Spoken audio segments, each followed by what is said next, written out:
Welcome to All Recovery meeting here at Capital Recovery Center. My name's Michael, one of your recovery coaches. I'm Craig, also one of your recovery coaches here at Capital Recovery Center. Welcome. And I'm Karen. Welcome. This is how we start all our recovery meetings here. Have some fun. A little fun. That Woo! definitely warmed me up. Yeah, I like it. And cha-cha. Yes. Mississippi slide. Yeah. Welcome, guys. Got Let me get logged in here. And all right. I hear him buzzing. All right, they joining in. Welcome. Got a lot of people online. Already? That's great. Yeah, let's do it. We got like 8 or 9 people. How y'all doing? Welcome, guys. Okay. Welcome to All Recovery meeting. This is how we try to let people know that you can have a whole bunch of fun and be sober. So awesome. All right, welcome to All Recovery meeting. Again, my name is Michael Williams, one of your recovery coaches. Thank y'all for joining in. What we got today? Any announcements? Recovery Spotlight is coming up, right? The first.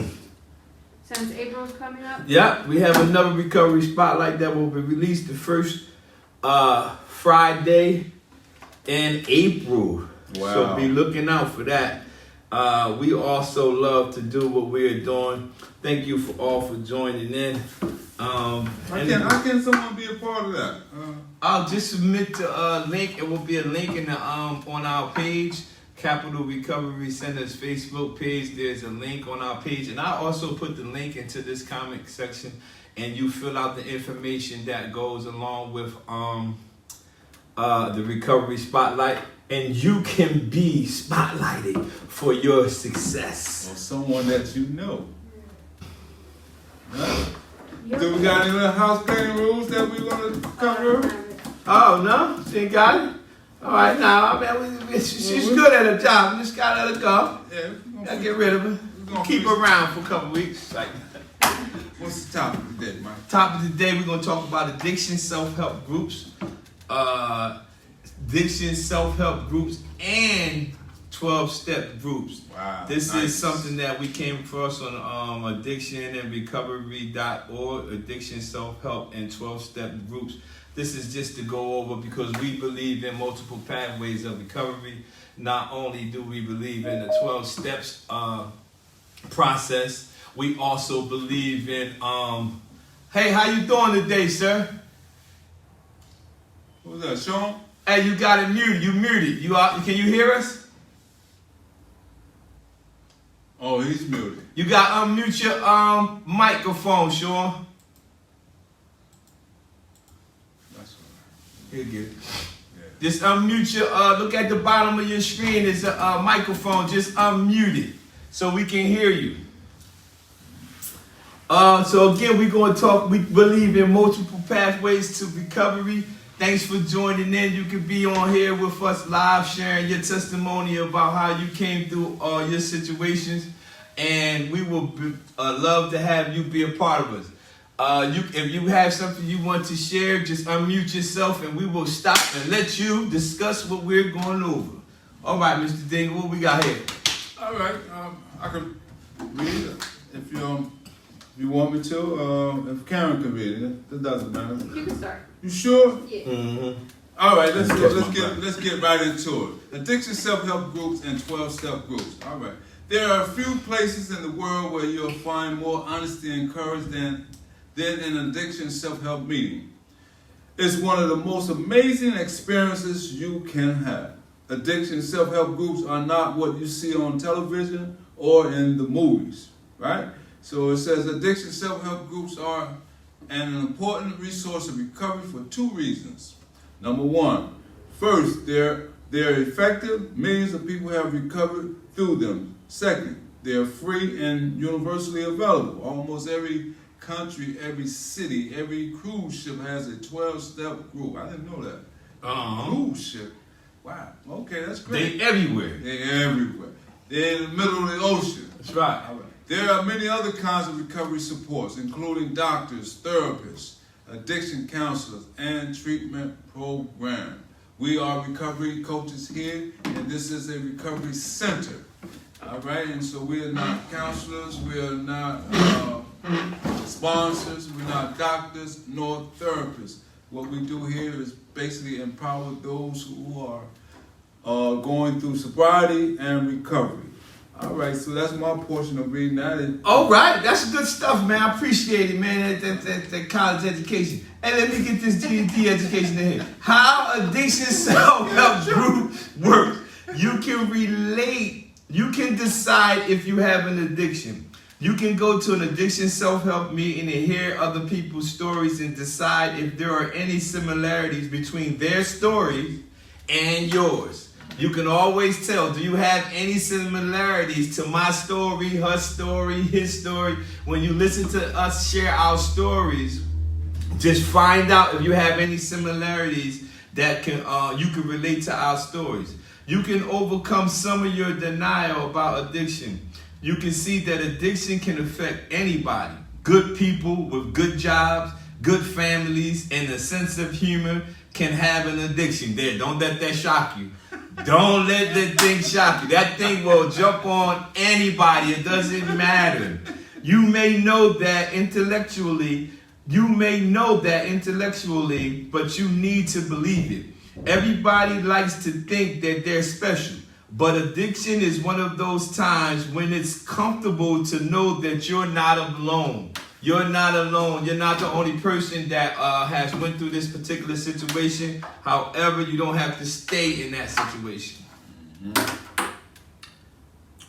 All right, who next? Karen, you like to read? Yeah. You meet people who are going through the same thing. The idea behind addiction self-help groups is that you feel stronger when you belong to a group of people who are doing the same thing.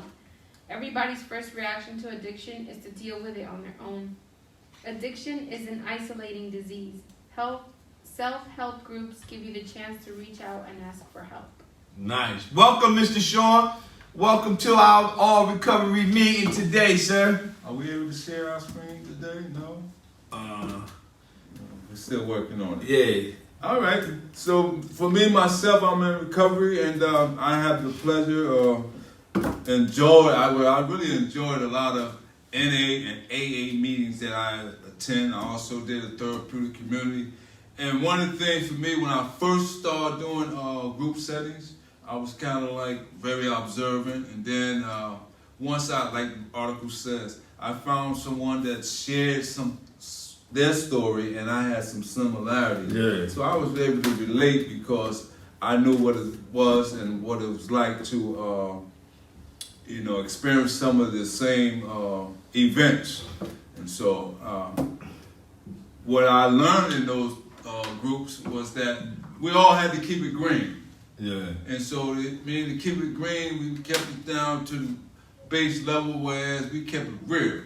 And when we said keep it real, I was able to share my story, and somebody else was able to relate, and hopefully that I was able to let someone know who may be having a bad day that, hey, they're not alone. We all in the same boat. We all in the same boat. So if you're in the same boat, don't rock the boat, don't tip the boat over. All right, that's an old school song. Hey, like he was just talking about, you meet people who are going through the same thing you have gone through. One of the things that I love about my success in the area of dealing with my sobriety is I always paid attention to, or I gave a lot of great detail to someone who achieved something that I was after. And you could do the exact same thing. I've seen someone who had the same similar situation, or we might had a lot of things that were in common in our old lifestyle, but then I looked at someone that was successful in that same area and I said, if that person pulled it off, I'm able to pull it off as well. So you meet people who are going through the same thing, and the idea behind addiction and self-help group is that you feel stronger when you belong to a group of people who are doing the same thing. And that's what we do here at Capital Recovery Center. We try to empower you to utilize the services that we have that will help you along your path. Let's move. If y'all have anything y'all would like to say, just unmute your microphone and you can discuss any area that we are talking about. And we would love to hear from you. If you have anything that you would like to share, you can be a part of this group. This group is for all of you guys out there. Let's move. I take it. What you believe, right? Yep. Okay, you believe that recovery is possible. You see that other people have recovered from addiction and you develop confidence that you can change your life. See, I was just talking about that. You see somebody else pulled it off, you develop confidence. The people who recovered didn't do anything special. They just followed the simple principles of addiction self-help groups. We didn't do anything special. The 14 years that I'm coming up on for my sobriety, I didn't do anything too special. I just followed the things that my mentors, sponsors, spiritual advisors, whatever you might have in your life, they told me what to do, and I simply applied what they told me, and the rest has been ongoing story of my history. If you follow those principles, you can recover too. I'm sorry. They just followed the few simple principles of addiction self-help groups. If you follow those principles, you can recover too. One of the fears many people have is that their life will be smaller or less interesting without drugs or alcohol. But I'm here to tell you, no, it won't. I have been having a ball. And if you caught the beginning of this meeting, yeah, you see that we was dancing the in Mississippi slide. I'm telling you, I've been having a ball. So a lot of times people will feel like when you take the substance away or the criminal lifestyle, whatever it is, away, that you won't have, or your life won't be that interested. But I'm telling you right now, no matter how old you are, there are situations that you can tap into and your life will never be the same again. Could you hear us, Mr. Sean Lucas? Absolutely. Oh, okay, you got the mic working. Hey, welcome, man. Hey, man, I know Mr. Sean personally. He's a very good friend of mine. I'm excited for him, man, and he knows how much I love him. I ain't even gotta tell him. But I'm glad you on here, man. We do meetings every Tuesdays and Thursday, and we just want to hear from you, man. How you doing? I'm doing great, actually. Yeah. You know, I'm in a new place, doing new things. Yes. You know, and you know, I tried it at home a few times. It didn't work. Cool. It's not where you from, it's where you at. So, you know, I decided to try something new, and it's working. Good, man. Hey, Sounds man, good. we you know we support you, man. Sometimes you gotta relocate. Sometimes, and that's actually what I did, and I found that for me, that was part of the answer for me. Yeah. People, places, and things. We were just talking about that Tuesday. You know, so sometimes you gotta just change it, just to give yourself an opportunity. That is good information, because while you're sharing that, there's a lot of individuals who are tuned in on what we're doing, because we on Teams and we on Facebook Live, and a lot of people are hearing what you're saying, and they might be afraid to make that decision.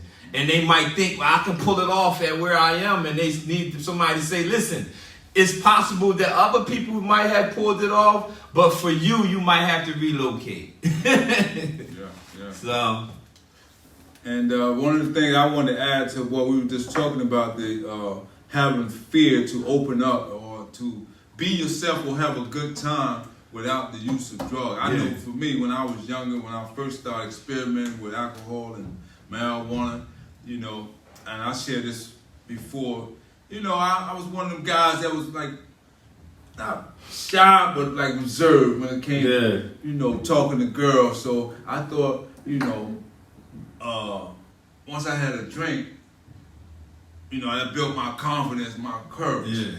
But I come to find out as I got older and mature and got more experience, you know, I don't need that stuff. And still be. And I can flow. Yeah. You know, so, hey, don't let nobody tell you that you need a mind-altering substance to make you be something that who you are. Just be comfortable in your skin. That's all I want to say. Yeah, you better not start talking to no girls your wife will. But anyway, but what I was about to say was... yeah, that's back in the day. 70s and 80s. Hey, the next one is, who gonna read this one? Y'all got it? I can read it. Hey, I'ma try to send you the link to where we got this handout at, Mr. Sean, so you can look at it during out the weekend. When we come back every Thursday or whatever, you'll be able to be up and speed with us. All right. So I'm gonna send you this handout we going over right now. Go ahead, Mr. All right. It says, you learn other people's recovery techniques. And addiction self-help meetings are a resource. You can ask other people who've been in the same boat, hey, there go that boat again, you're in, how they handle certain situations. You can ask them if what you're going through is normal.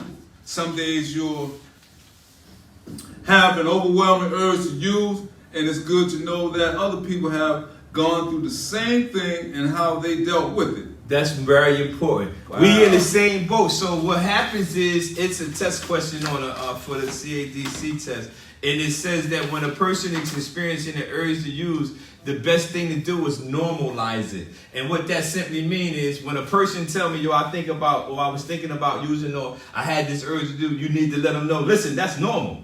I had those thoughts too, but I just didn't fall into the thoughts. I didn't say that because I have going on 14 years removed that I never had the thought. I never told nobody that. I did have the thought, but like he was just reading, you just need to find out what did you do to deal with the thought. And that comes from developing new coping skills. Okay, I know my strategy, like Craig and everybody else know, my strategy has been simple.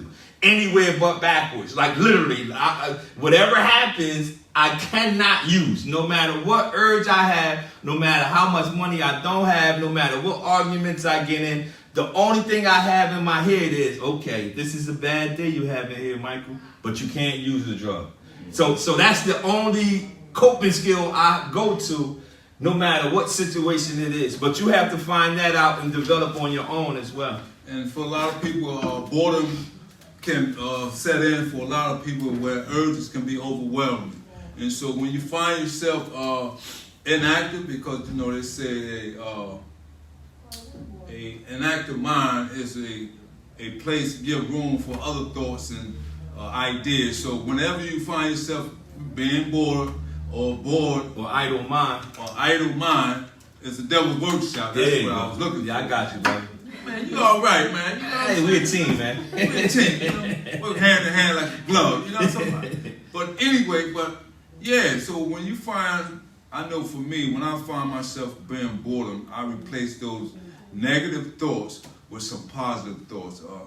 Whether, like I was saying the other day, if you're really bored, go out for a walk. You know, go exercise. Do something, man, that you're strong and find your strength in what you're really good at. Yeah. And pick yourself up by the bootstrap, all right?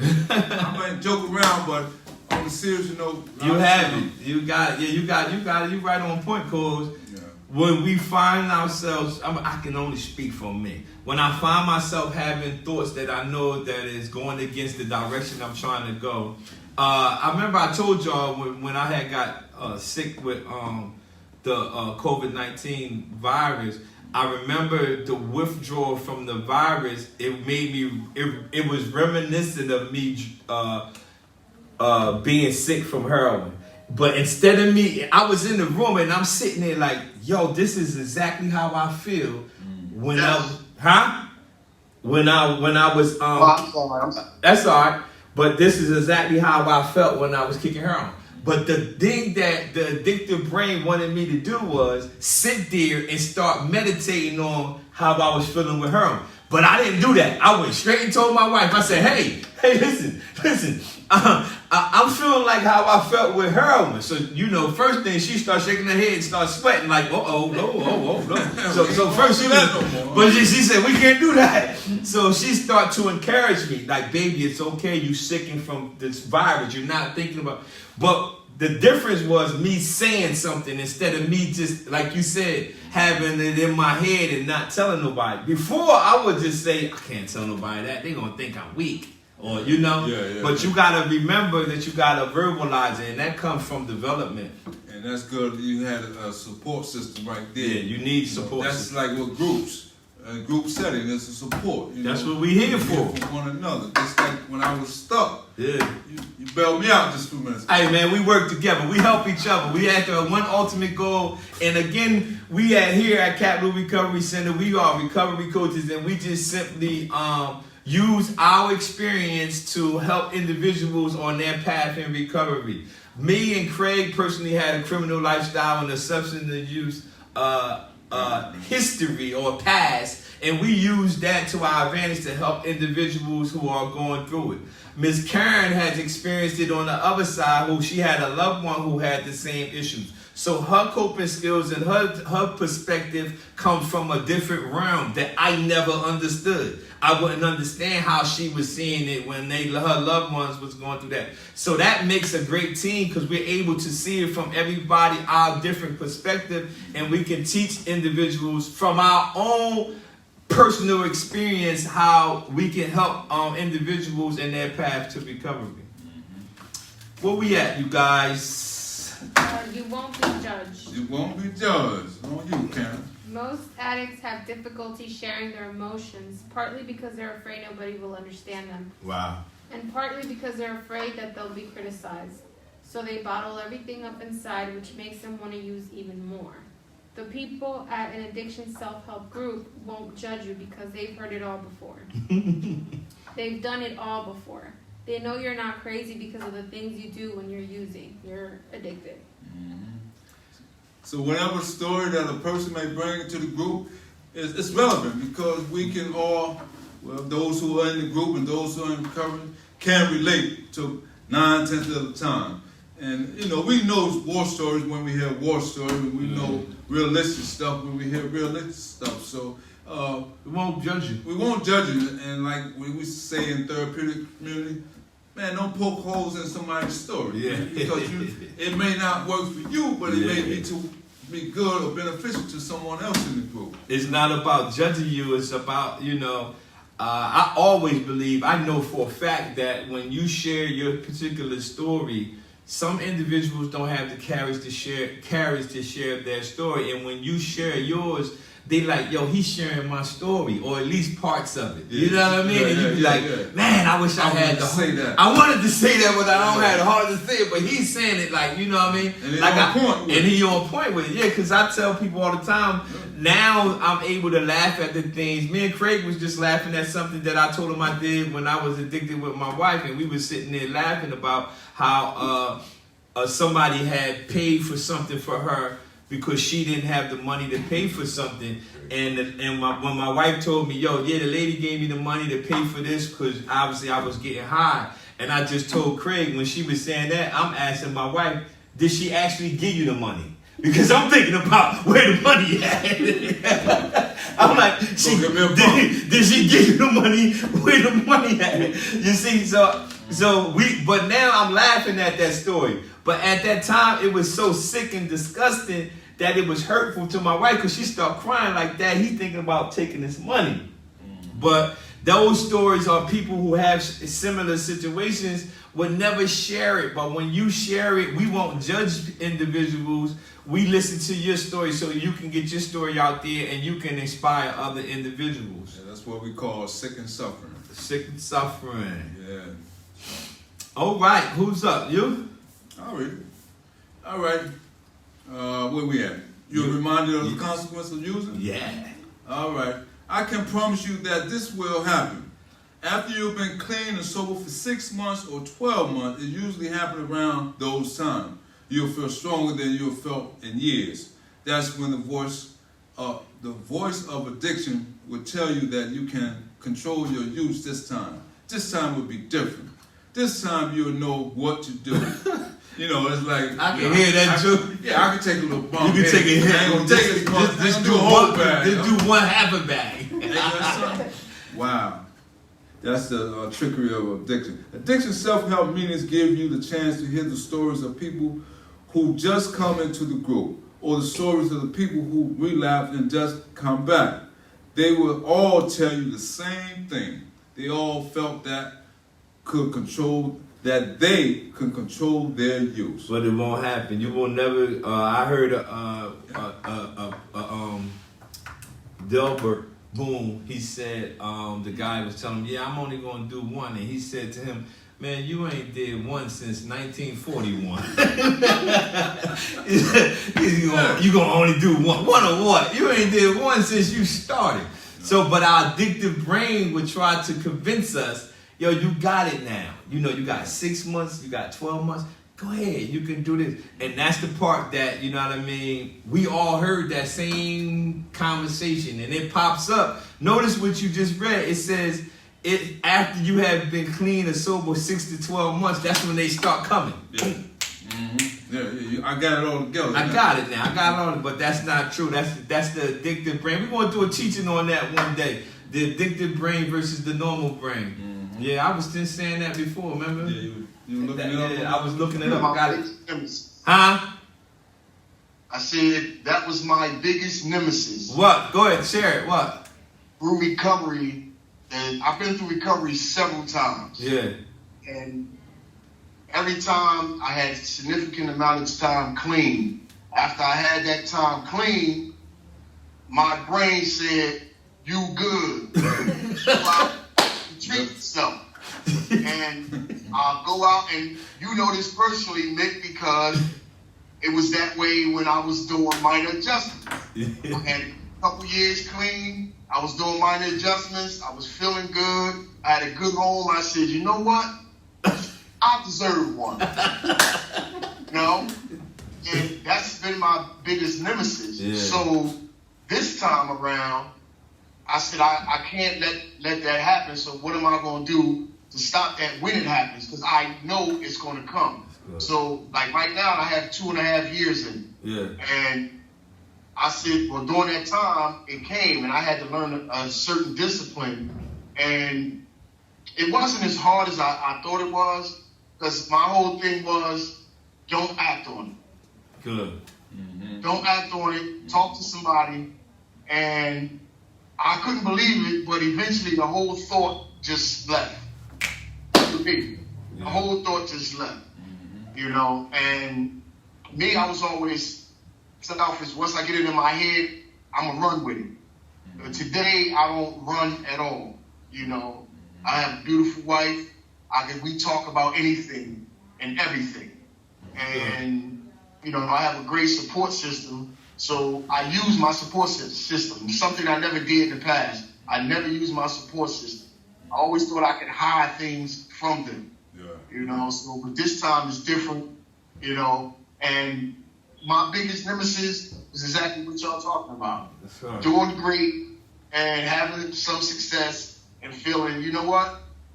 I deserve, but I know I don't deserve misery and turmoil. Wow. That's what I don't deserve, because that's all that brings is misery and turmoil. And when I think back and my track record, when I turn around and look back at my track record and see how dismal it is, I'll be like, well, why do I want to return to that? Right. Well, today, I don't even ask myself that. Right. I just keep moving forward, you know? Yeah. And I can't give the credit to nobody but God. You know, I cannot. But give the credit to nobody but God. To keep me strong and to keep me moving, you know, because it takes not an ounce of extra energy and it costs no money just to be myself in God's eyes. That's Yeah. good. I like that. That's I like good that, stuff, bro. man. That's good, man. You know That's what? good because he said so much powerful stuff, What? man. He hit a lot of bullets. Yeah, he hit a lot on it because one of them is recognizing. What he said that was my biggest. He said that right there was my issue. Then he said on top of it, he said it came back again, and I said, man, hold on, man. I don't deserve misery.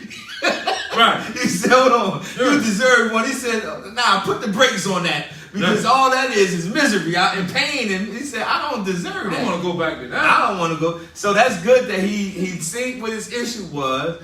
He recognized what his issue was. And then he understood that that was just a trap. It was something that. And another thing he said, man, you know, I ain't used to reach out for help. Yeah. And the help was right there. I got a strong support system. Yeah. But I try to do it on my own. He didn't utilize it. Yeah. Right? He said, now I'm like, man, hold on. Maybe they was right. Come on, man. Good stuff. Yo, that's I'm good. open to help right now. Yes. When things of that nature happens now, if it comes up, I don't hesitate. I run to help because put my ego and my pride in my back pocket and go run to help. That's right. Is better than dying. Oh man, that's strong. That's good stuff Glad right you, there. glad you on the day. Hey man, yeah, we gonna bring him in, man. You're gonna be one of the facilitators in this group. So put me out of work. I'm good with being out of job. Listen, man, that's awesome, man, because what we want people to understand, or you know, man, our focus is to get individuals to go on the path. We already know that y'all are equipped with everything you need to succeed. It's just utilizing it and applying it. And then as you start getting more confidence in it, then you're able to be like, man, like he said, listen, then I ain't giving no credit to nobody but God. Well, God. My personal experience is I'm giving my credit to God. And that's all I care about, you know, is your success, where you get a credit to, and keep it moving and being a witness to somebody else so they can see that different and that lifestyle change. That's awesome stuff right there. I'm glad we got you on here, because what a lot of people will do if they don't watch us live, they will watch it later, and they'll be able to hear the discussion that we are having at this All Recovery meeting, and they'll hear the genuineness that people are sharing on this live. That's a good high note right there. That's a good one. What's the last one right here? You have a safe place to go. It says addiction self-help meetings are a safe harbor when you want to be out of harm's way. If you had a bad day, you can go to these meetings and spend a couple of hours knowing that you won't be able to use. By the end of the meeting, you'll almost certainly feel better and more motivated for recovery. I feel that way right now. What? After we had the meeting, I'm so motivated, you know, I want to keep doing what we're doing. I mean, we all love what we do. Yeah. And hearing individuals share their stories, that's why we do this. No matter if nobody share their story, we still do it. But every Tuesday, we do it 10 o'clock in the morning. Every Thursday, we do it at 1 p.m. We are here to be assistance to those that are trying to make it in recovery. Nobody sound like mine? What? A recovery spotlight, man. Yeah, I gotta send you the link. Yeah, Yes, I'm gonna send you the link, and you can fill out the recovery spotlight, and we pick somebody every month, and we spotlight them in their success that they have in their recovery walk. Yeah, he's a spotlight candidate. Yes, sir. I'm gonna send him the link. You fill it out, and then we then we spotlight you and let other people, because no matter who you are, everybody needs to say, you know, good job, man. That's you know, I'm proud of you. I don't care who you are. Everybody needs to hear that, but people might need to hear it at different levels. Like some people might need a lot of it. Some people might be like, man, that one spotlight took me about 4 or 5 years. Yeah, all this work out there, nobody recognize all this good stuff. So we do that. We do a spotlight recovery. I'll send you the link so you can fill out your information on there, and then we'll tell you the month that we will pick you as the spotlight person. I think you'll really enjoy that. I think you should do it. I think you earned it. All right. With that, what you got, Miss Karen? That's it. Any announcements? That's it. No, just recovery on wheels next Wednesday. Next Wednesday? I'm not sure where. Yeah, we'll get you up to date on that. Yeah, we gotta keep you informed of all that stuff. Everything dealing with recovery, man, I'm gonna give it to you, man. I sent you, send me your number, man. I inbox you, or send it to me, or text me so I can stay in touch with you. But I'm still gonna send you all the links and stuff so you can sign up for Spotlight Recovery. And I'm gonna get your email and send you the lesson that we doing. So, cause we do this lesson every Thursday at 1, and that way, by the time we come back next week, you've been and read the lesson we about to go to, and you can be elaborating even more. All Alright, man. So with that, we're gonna get out of here, man. We always leave with positive affirmations. So if you want to leave a positive affirmation for those that's watching live, I'll go. Karen, you can go first, and we're gonna have Mr. Sean say his last. All right. So my positive affirmation is anything but backwards. My positive affirmation is just remember it's not a one-time event, it's a journey. Enjoy the journey. And my positive affirmation is whatever light that you have inside of you, remember to let it shine, because someone may be in the darkness. So shine your light of truth, and remember, always tell your story, because you can save another one's life. All right, Mr. Sean, what you got for us? My positive affirmation is never give up on you. Woo! All right? Yes, sir. Man, I'm cutting him off. Hey, man, I love you, man. Thanks for tuning in, man. All right, big brother. Go, Sean. All right.